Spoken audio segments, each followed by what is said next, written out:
plan is to never to sell it. If it could be handed down to future generations, that would be cool. So I'm just going to continue to like keep it. There's not many things I want to do to it to change it now, other than maybe, you know, the windows and small bits and pieces, but it's relatively in a place where I'm like super happy with it. And now it's about getting out and using it.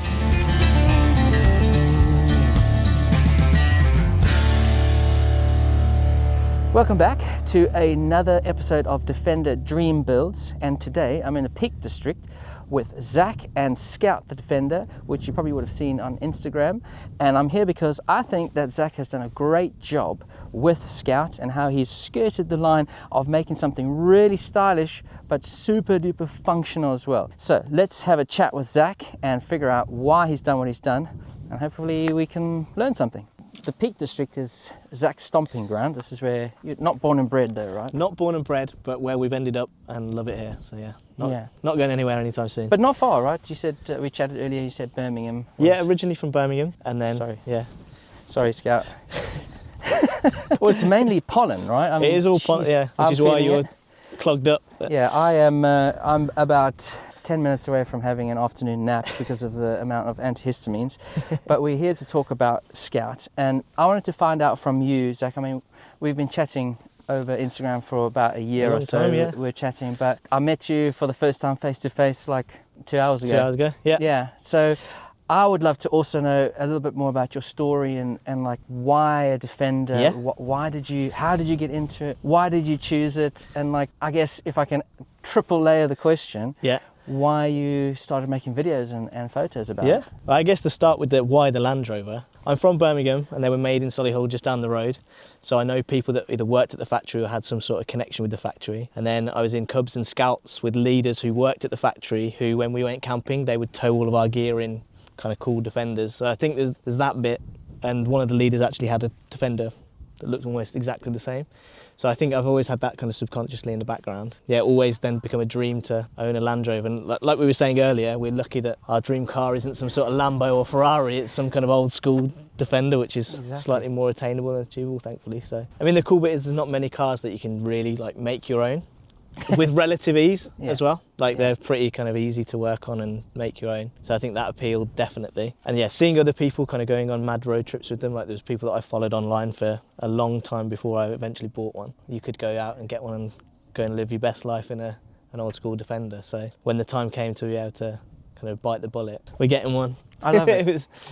It's I had that in my life as well, where people have kind of gone before you a little bit and it kind of gives you permission, quote unquote, to go like, oh yeah, this is actually possible, you know. Yeah, exactly. And frees you from the what ifs and stuff. If you can see someone else doing it, then and I was lucky that my partner Fiora, who's now thankfully bought into the whole landy life, she was the one that was pushing me to go for it when she was sick of me sitting every night trawling Auto Trader, and she was just like, for God's sake, just buy one.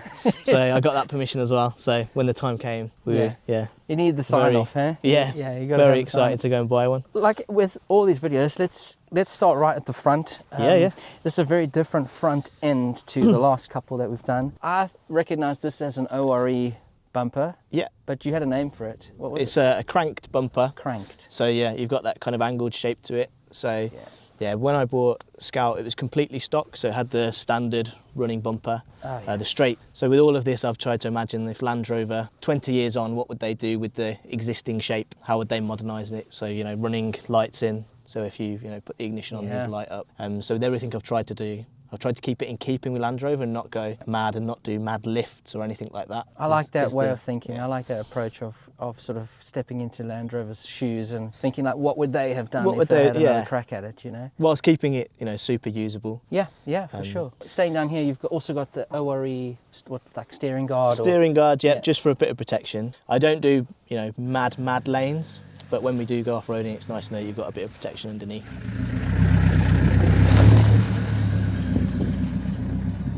And again, just trying to keep everything pretty clean and minimal. No fancy stuff that's not necessarily needed. The front grille doesn't look standard.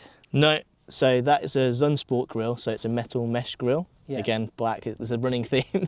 Again, so they come with the standard, the plastic grille, which originally I painted black, but I'd always got this vision of kind of harking back to the series style, so the heritage kind of surrounds and the grille. Which they used to, wasn't there like, is it a rumour where they used to like barbecue on it? Yeah, take it off, Yeah. quick barbecue and then back on. Yeah. And then one thing with this, like you'll see as we go around the build, I'm pretty particular about silly things, but so when you get the Sunsport grill, where the old grill would mount, you'd have these fixing holes. So I filled those and sanded it so that it looks kind of flush and in keeping, so you don't have any holes that where the original grills would have mounted. So it's just like the little details that you spend ages fettling over that.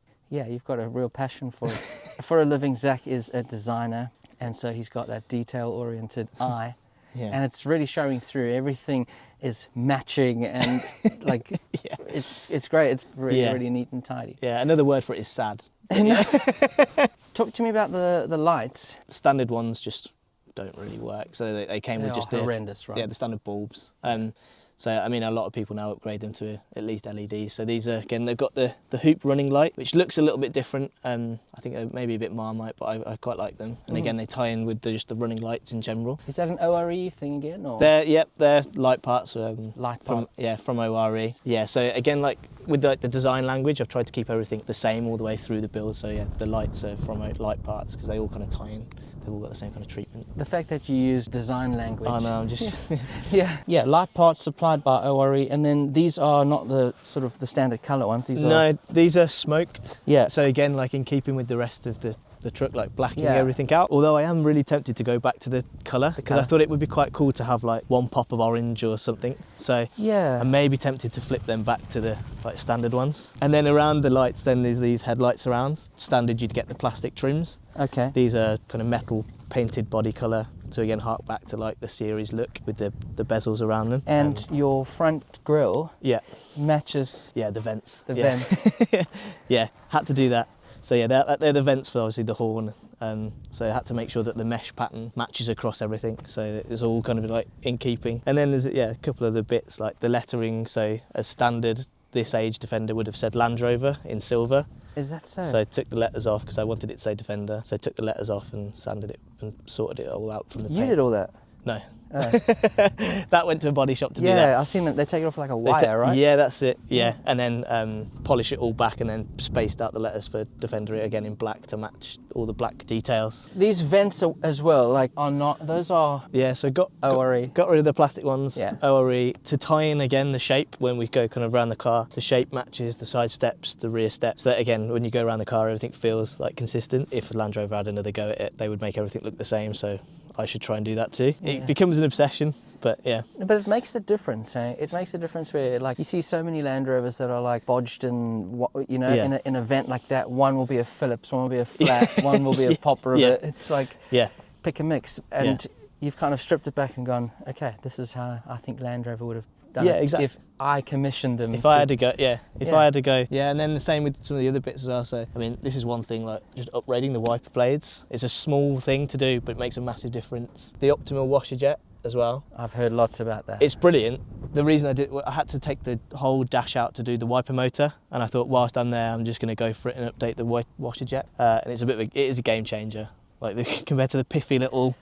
Yeah, like, mine's awful, man. Yeah, whereas that full coverage, and then you combine it with the uprated wiper blades, and then you actually get something which cleans the windscreen, which is nice. Just if you don't know much about Defenders, this is a 2011, so it's the 2.4 Puma engine, which is why it's got the raised bit on the bonnet to make room for the top of the engine. Have you done anything to this engine? Stage 1 remap. Stage 1 remap. Yeah, okay. and a larger intercooler as well. What does that give you, the remap? I don't actually know in terms of the figures, but it makes it much easier to drive daily. It's not, you know, it's not blazing along. It's pretty pokey, but it just makes it much more usable. Right. Especially like when you're joining motorways, gets you up to speed much quicker. The larger intercooler helps that, and the larger intercooler's there now if I did want to do a stage 2, and fettle even further, which I go to and fro on that, whether I want to do that or not. What does the stage 2 do for you then? Just more power. More power, yeah. Well, the first time I saw these spots, I said to Zach, I was like, is this some kind of like, have you got a link to Scotland or something? Or Well, my partner is Scottish, although they weren't picked for that. I just thought they were a cool look. Again, like the DRL lights match all the others. So again, when you like start the car up, you get a bit of a light show, the DRLs in the bumper, the hoops on the lights, and then those. They're really good. They're again light parts or ORE. They're blinding when you boot them up. They're really cool, especially like if you go like do some wild camping and stuff, you need to illuminate where you're actually pitching up. Yeah. That's kind of when we use them. So is this the DRL bit? Yeah, so the cross is the DRL. cross. We can start them up in a bit. I am desperate to get a set of some good spotlights. Yeah, they're cool. And then they're mounted on front runner brackets on the front runner rack, so they're quite neat. Loads of people say like, what's the best way to mount your spotlights? I think they're a really neat way of doing it. So it means you can hang the brackets upside down. Probably want to ignore the wiring a little bit. I need to tidy all of that up back there. But they then run down and they go through the back of the snorkel. So it means you don't have to cut any holes in your roof. And then the wires run down the snorkel and then through the body of the car. From the back of the four lights. Yeah. Into that trunking and then down into the snorkel. That's very clever. And then it means that you can easily pass them through the bulkhead then into the car, and then you've not got any holes in the Defender or anything. It's just one less hole to drill. Yes.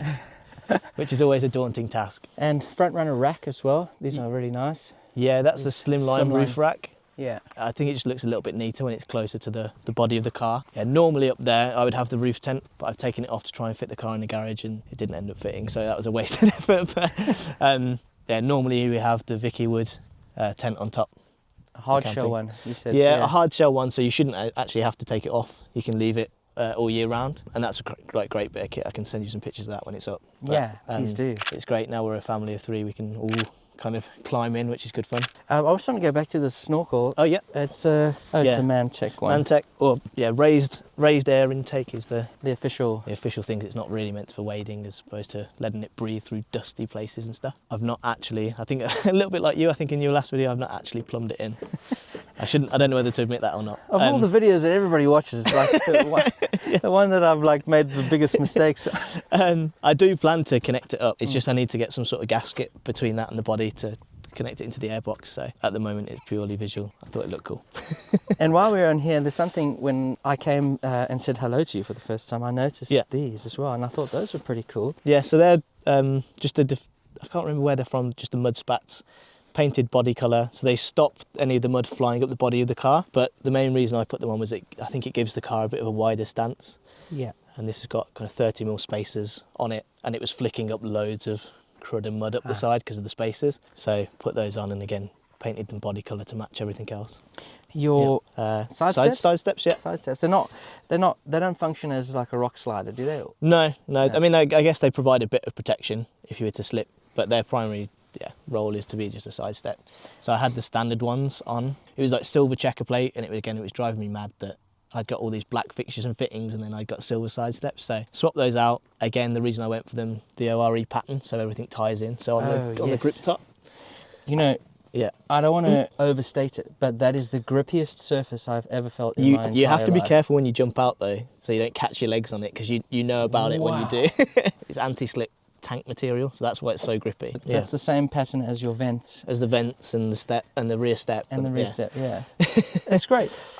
Don't shy away from, I mean, I think the details are great. They're the bits that I've probably fussed and fettled over for a long time. So trying to make sure everything kind of ties in. And your tyres as well. You said minutes ago that they are offset by 30mm with a spacer. For me personally, that's probably my limit. I wouldn't go any wider than that. I don't know how you feel. No, I wouldn't go any more.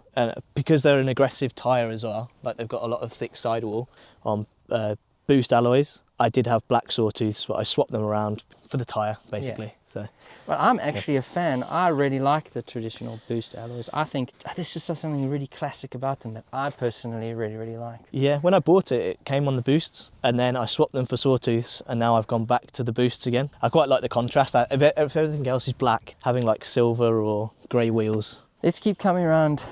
This side. I know Jack has something similar on Boris, and he actually says Boris the Defender, which I thought was pretty cool. That's also not a standard thing. No, again, all the badges were taken off. It was the body was treated and then put like more of a heritage badge on. I just think it looks quite clean, and it's a hark back to the old school Land Rovers. And it fits with your sort of black and silver theme. Yeah, again, the smoke lights carried all the way around, and then some more rear work lights at the top, light parts as well.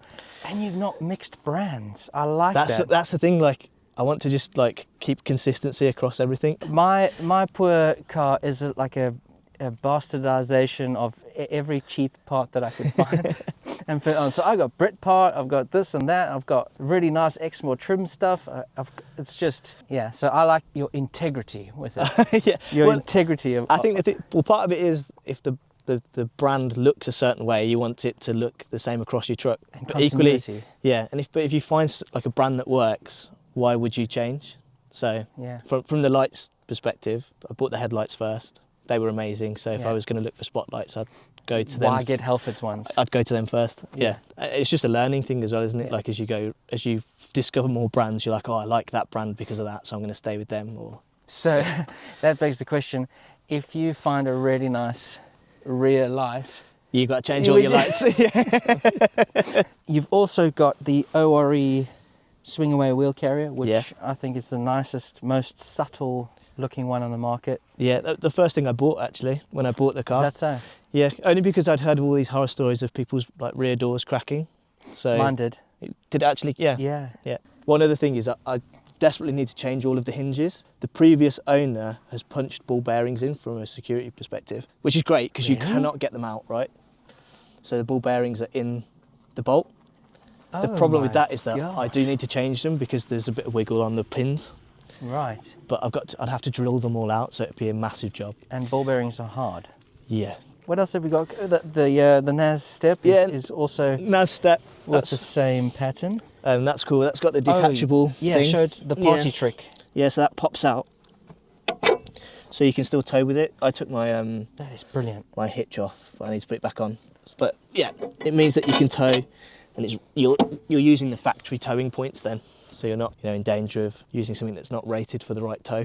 And then there's a couple of other little bits, like the cross member was painted body colour, but it needs doing again. Oh, yes, I see. Yes. And then yeah, other little details again, which like the mounting the factory electrics into this port down here, so they're not hanging down. You often see them mounting off like the tow bar. Yeah. But I've got there's a plate that IRB developments create, so you can store all your tow electrics neatly Right. out the way and mount them. So they're all just small little bits that kind of add up. Yeah. But that's why I'm doing these videos, man, because Yeah. you've gone ahead and figured these things out and people can learn from all the sort of legwork that you've Yeah. done. So, and I Yeah. also like to shine a light on these companies that have spent time developing Yeah. and fixing all these little problems. you know? Exactly. Let's carry on here. We got a front runner step to get up onto the front runner rack, so that's nice. Yep. Really, there you go, brand loyal again, Yeah. to make sure that all goes together. Yeah. And I noticed as well that you also have a demand exhaust. Yeah. And when I was running behind you earlier, Yeah. I was like, whoa.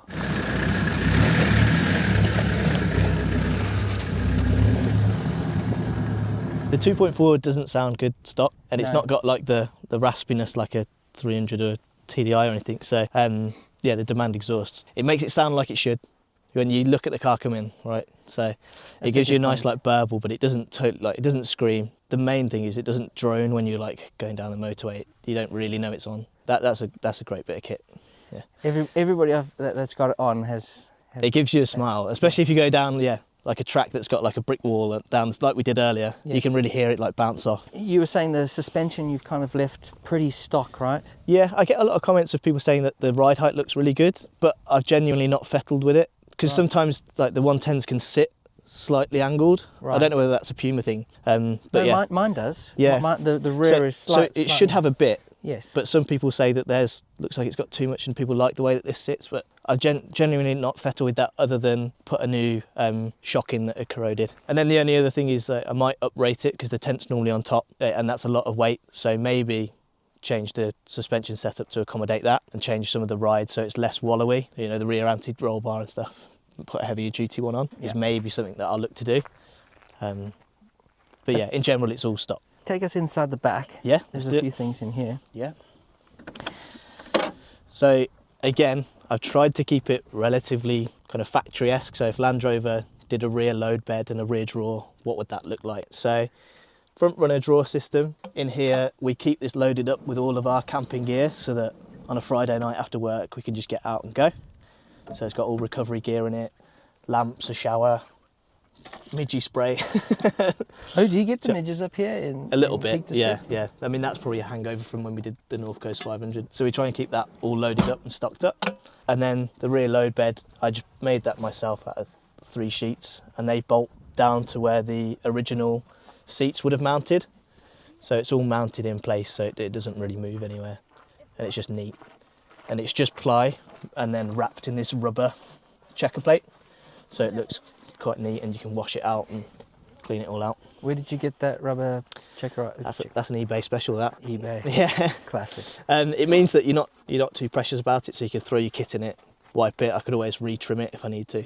Cargo panel. Again, the brand loyalty with ORE, they do make really good kit, right? And when I saw your panel, I've only just installed one on mine, Yeah. and I immediately turned green, and I was like, oh, that's really, really nice. Yeah, so we keep all of our first aid kit, and then handy bits in like lighters, cooking utensils, fire extinguisher. So all bits that you just need quick access to go up on there. So as I say, like it's not been fully converted to a camper. It's so we can use it daily, throw our kit in it. But on a Friday night, if we are going camping, all we have to do is throw in a bit of food and we can go. This is kind of what I like what Zach has done, is that like it's ready to go to be used as a camper at the drop of a hat, but it still remains a fully fledged Land Rover. It's not tipped over the scales to a camper, and that's why I wanted to include Scout in this video series, because it can't all just be camper conversions, you know. And I feel like Zach's done a really good job at sort of balancing and skirting that line of remaining true to being a everyday Land Rover, but also, like you said, throw a couple of bags in the back, your stuff's in there, and whoop, you can go out and you can camp for the weekend. I mean, the beauty of having the roof tent on means that this can just become storage and a usable space. Yeah, one thing to note is that we just used the cargo boxes as like our version of, I guess if you convert it to a full camper, you'd have cabinets. We just used loads of those boxes, each which has a purpose. So that one just stays in with all of our cooking gear in it.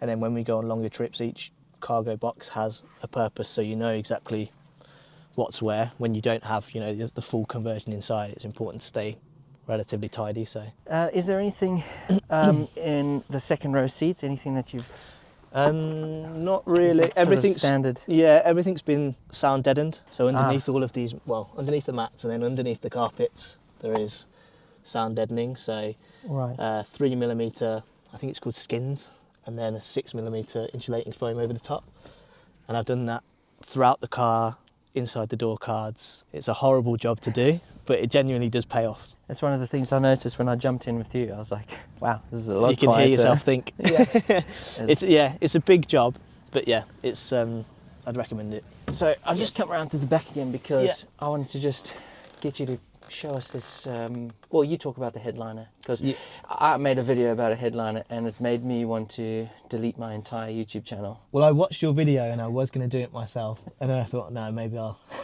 Oh really? Yeah, I deterred you. I was gonna do it, but so yeah, this is a Alcantara headliner from I think they're called Volt. So swapped out the old headliner, put this new one in. Again, it's just to make everything feel a little bit more kind of premium inside, whilst it's still remaining usable. And then I mounted up these mud lights inside, and they're a bit of a game changer as well, especially when you're out camping in the middle of nowhere. They're really bright, they illuminate the whole rear load bed, and they've got different settings on as well, so you can do red or white light. That's handy. And done that in the rear and in the front too. I think premium is the right word. Yeah, it's a nice touch. Talk me through what you have personally upgraded from stock standard.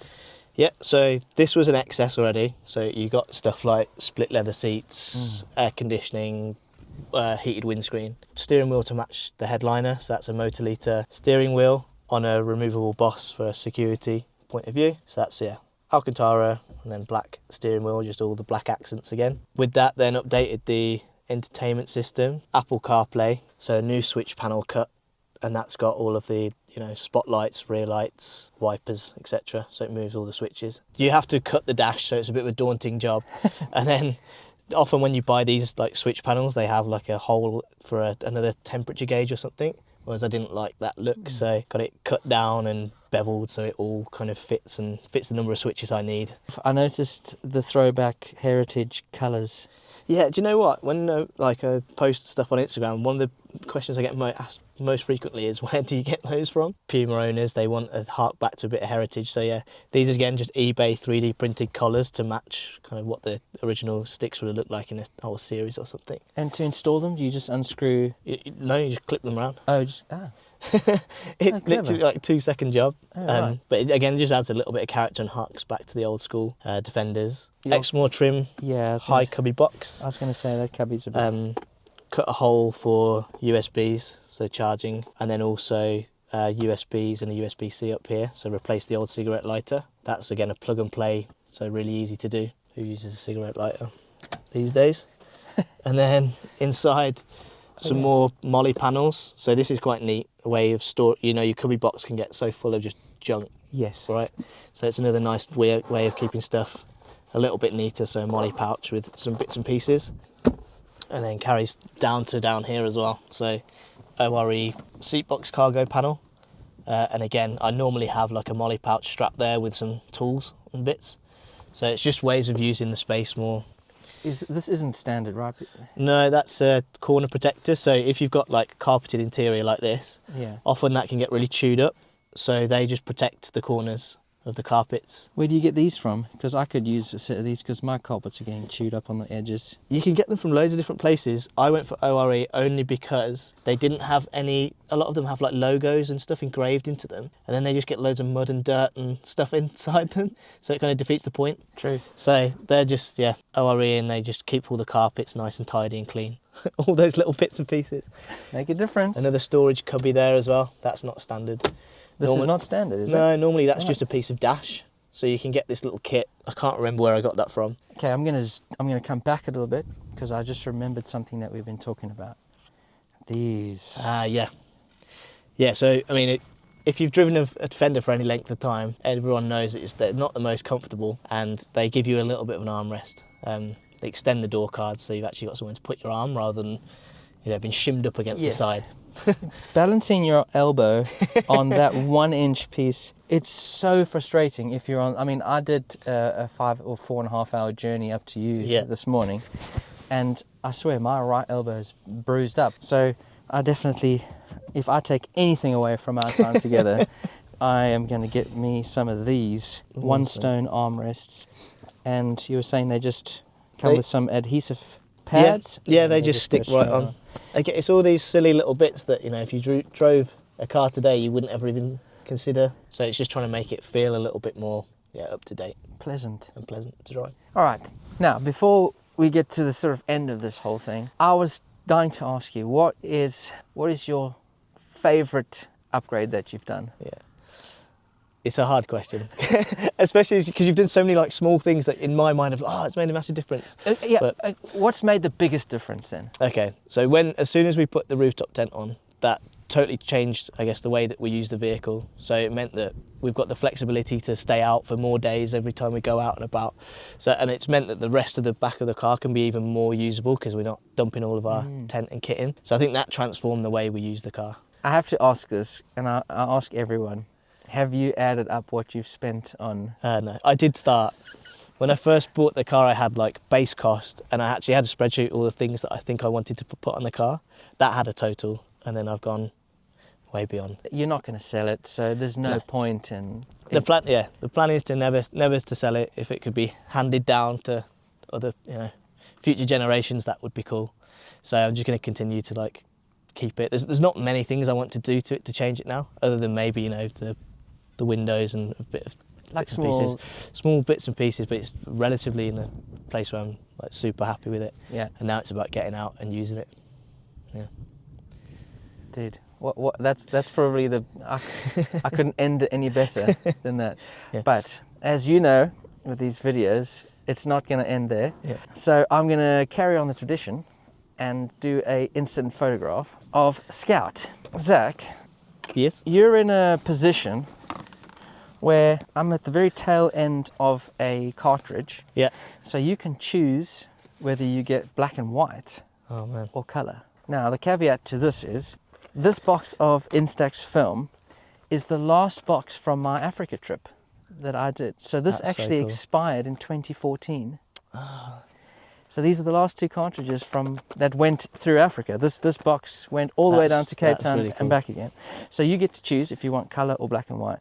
Oh man. I'd like to stick with colour if that's cool, because I've like. Yeah. Is that all right? Yeah, it's absolutely cool. I don't want to go using your last 2 Africa cartridges on a picture of Scout, but. No, it's my pleasure. That's what they're there for. Oh, this might be the last shot. Last one. Oh the last man. shot on this cartridge. All right. Where do you want me? You've all of a sudden gone super awkward. I don't know, just maybe. Just put, yeah. Yeah, just cowboy style. You know, leaning up against the Like saloon. one of those French girls, yeah. Okay, so I'll do like a few. I'll do like super wide and a couple of medium shots. Yeah, cool. Okay, here we go. Nice.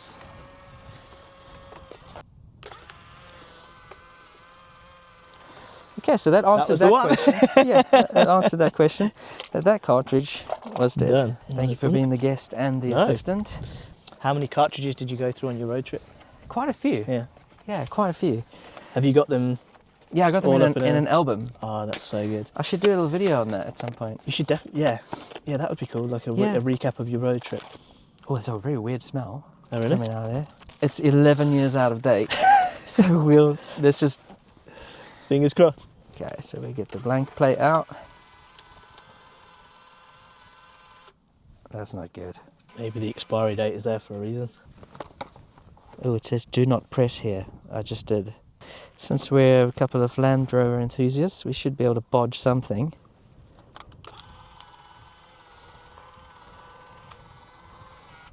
I think the camera's broken. Oh man. Well, I've always wanted to say this. On that terribly disappointing bombshell, back to the studio. But we don't have a studio, or a bombshell, or a second photograph. So let's just take a look at what we did get. So at least Zach gets a shot. It's great. Yeah, that did actually turn out quite nice. Yeah, it's great. I love the colours. I'm so sorry, mate. You don't get a frame. No. I don't get a second shot. This is more than enough. I love this. Yeah, Okay. we'll put it up somewhere. I'm going to date it and write on it if you're cool with that. Yeah, 100%. Yeah. What should we say? Peak District or? Yeah, Peak District. Oh, that's class.